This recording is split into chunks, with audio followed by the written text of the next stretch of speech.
தட்டை, சீடை, முறுக்கு, ரிப்பன் பக்கோடா, அதிரசம், என்ன வேணாலும் செய்யுங்க.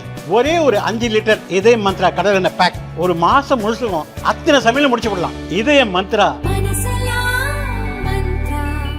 பஹல்காம் தாக்குதலுக்கு பிறகு கோவை, திருப்பூர் மாவட்டங்களில் சட்டவிரோதமாக தங்கியிருந்த வங்கதேச நாட்டவர் பலரை போலீசார் அதிரடியாக கைது செய்து சிறையில் அடைத்தனர். தொடர்ந்து சட்டவிரோதமாக யாராவது தங்கி இருக்கிறார்களா என விசாரித்து வருகின்றனர். அந்த வகையில் திருப்பூர் மாவட்டம் அவிநாசி அடுத்த தேவராயம்பாளையம் ஜே நகர் பகுதியில் உகாண்டா நாட்டைச் சேர்ந்த 2 பெண்கள் வாடகைக்கு வீடு எடுத்து தங்கியிருப்பது தெரியவந்தது. அவர்களை பிடித்து அவிநாசி போலீசார் விசாரித்தனர். விசா இல்லாமல் தங்கியிருப்பது தெரியவந்தது. அதைத் தொடர்ந்து இருவரையும் போலீசார் கைது செய்தனர். ஈவ்லின் டினா வயது 34, நகன்பாகி ஐஷா வயது 31 என விசாரணையில் தெரியவந்தது. குடியுரிமை அதிகாரிகள் வந்து விசாரித்தனர். அப்போது பல அதிர்ச்சி தகவல்கள் வெளியாகின. அதன் விவரம் வருமாறு: டீனா, ஐஷா இருவரும் தோழிகள். டீனா கிறிஸ்தவர், ஐஷா முஸ்லிம். இருவரும் சுற்றுலா விசாவில் 2 ஆண்டுகளுக்கு முன் இந்தியா வந்துள்ளனர்.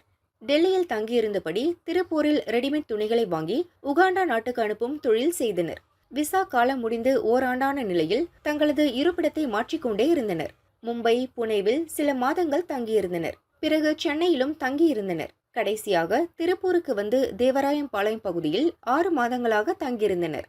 ஐஷா 5 மாத கர்ப்பமாக இருந்துள்ளார். நாளுக்கு நாள் அவர் வயிறு பெருத்துக் கொண்டே போவதை கவனித்த அக்கம் பக்கத்து பெண்கள் டீனா, ஐஷாவின் நடவடிக்கைகளை கண்காணித்தனர்.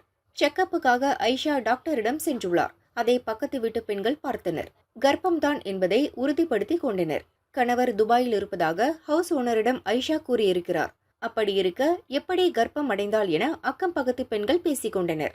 அது பற்றி ஹவுஸ் ஓனரிடம் கூறினர். அவர் வாடகை வந்தால் போதும் என்ற மனநிலையில் இருந்தார். ஏதோ தப்பு நடக்கிறது, இப்படியே விட்டால் நமக்கும் பிரச்சனை வரும் என நினைத்த அப்பகுதி பெண்கள் உகாண்டா பெண்கள் பற்றி அவிநாசி போலீசுக்கு தகவல் கொடுத்தனர்.